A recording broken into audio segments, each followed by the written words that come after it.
अस्सलाम वालेकुम and welcome back to my new blog. दुआ करती हूँ अल्लाह ताला आप सबको खैर आफियत से और शादोबाद रखे। क्या जंगें किसी भी मसले का हल हो सकती हैं? नहीं, कभी भी नहीं। जंग किसी भी मसले को हल नहीं करती बल्कि बेशुमार मसले पैदा करती है। और इस जंग की लपेट, जो जंगें होती हैं ना, उनकी लपेट में वो मासूम लोग आते हैं जिनका कोई कसूर नहीं होता। मैं समझती हूँ कि जंग से मसलों को बढ़ाया जाता है, कम नहीं किया जाता। इस्लाम एक पीसफुल मज़हब है, अमन का मज़हब। जंगें हारी जाती हैं या जीती जाती हैं, लेकिन जंग के बाद जो रिज़ल्ट निकलते हैं वो सालों उन तबाहियों का, और जंग में होने वाली जो तबाहियाँ हैं उसका असर जो है वो आम लोग भुगतते हैं, जो उस जंग के अंदर ज़बरदस्ती शामिल कर दिए जाते हैं। तो मेहरबानी करके पहले ही फ़लस्तीन और इसराइल का मसला जो है इस दुनिया में इस कदर नाइंसाफ़ी हो रही है, वहाँ पर इस कदर जुल्म सितम हो रहा है, अभी हम उसी मसलों को और उसी तकलीफ़ को बर्दाश्त नहीं कर पा रहे। तो ये एक नया जंग का जो हिस्टीरिया है कायम कर दिया जा रहा है और मुसल्लत कर दिया जा रहा है। कोई इंसान रहना मुश्किल काम नहीं है, बहुत आसान है। मसला ये है कि इस दुनिया को अल्लाह ताला ने मोहब्बत और प्यार के लिए बनाया है, जंग और नफ़रत के लिए नहीं बनाया। जंगें नफ़रतें लेकर आती है, मोहब्बत नहीं आती, एक दूसरे से दूरियां होती हैं। अगर हम चाहते भी हैं कि हम एक दूसरे से करीब हों, भले वो किसी भी रिलीजन से हों, हम ह्यूमैनिटी के पर्पस से कामयाब, अपने एक दूसरे के लिए कामयाबी की दुआएं करें और एक दूसरे से दोस्ती करें, फ्रेंडशिप करें, तो ये जंगें तो ऐसा नहीं होने देंगी। ये तो नफ़रतें पैदा करती हैं।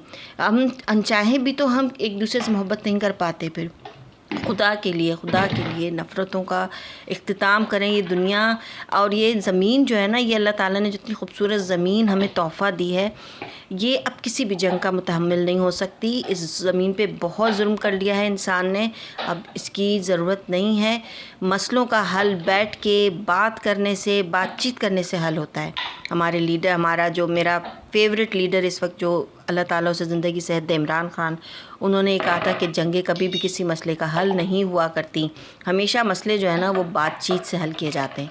लेकिन मुझे नहीं समझ आ रहा कि यहाँ पे लोग क्यों जंग करके ही अपने आप को और तसल्ली दे रहे हैं और अपनी क्या ताकत दिखाना चाहते हैं। आखिर मासूम लोगों को ख़त्म करके आप क्या ताकत दिखा देंगे? कौन से बम और कौन से टैंकर आपके जो हैं वो किसी इंसान की ज़िंदगी वापस ला सकते हैं? कोई भी नहीं। मासूम लोग फौत होते हैं, मासूम लोग शहीद होते हैं, प्यारे प्यारे बच्चे जिन्होंने पता नहीं कितने अपनी ज़िंदगी के ख्वाब सजाए होते हैं, क्या कुछ करना होता है उन्होंने ज़िंदगी में, और उनको आप इस तरह से मलियामेट कर देते हैं। यही हाल हम फ़लस्तीन में देख रहे हैं कि ऐसे फूल जैसे खूबसूरत बच्चे जिनकी कोई कोई कोई गलती नहीं, वो आज वो ऐसे वहाँ पे मौजूद हैं जैसे वो कोई है ही नहीं दुनिया में, कोई उनका वजूद ही नहीं है। वो एक मुर्दा लाश की तरह से वहाँ पे ज़िंदगी गुजार रहे हैं, क्योंकि उनका सब कुछ तबाह कर दिया गया है। जंगों का आप प्रमोट नहीं करना चाहिए, जंगों को हमेशा डिमोट करना चाहिए, हमेशा उसे टालना चाहिए, ख़त्म करना चाहिए और बातचीत से मसलों को हल करना चाहिए। तो बस ये जो सिनेरियो चल रहा है, मेरा दिल था कि मैं इसके बारे में बात करूं, और ये मैंने कुछ ऐसे चटनियाँ आपके सामने शेयर कर रही हूँ, एक हरी चटनी और एक खट्टा पानी, जो आप बहुत सारी चीज़ों के साथ, जैसे दही बड़े हैं और गोलगप्पे हैं, और हरी चटनी तो आपको पता है कि हर तरह के खाने के साथ खाई जा सकती है।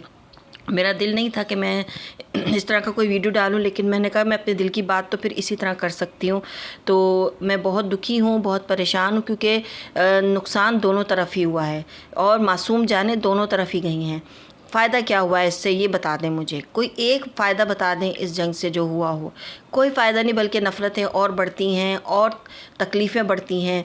और अब देखें ना, पहले ही पैसे की और सब चीज़ों की कमी है और तोड़ फोड़ इतनी हो गई कि उसे बनाना कितना मुश्किल हो जाएगा।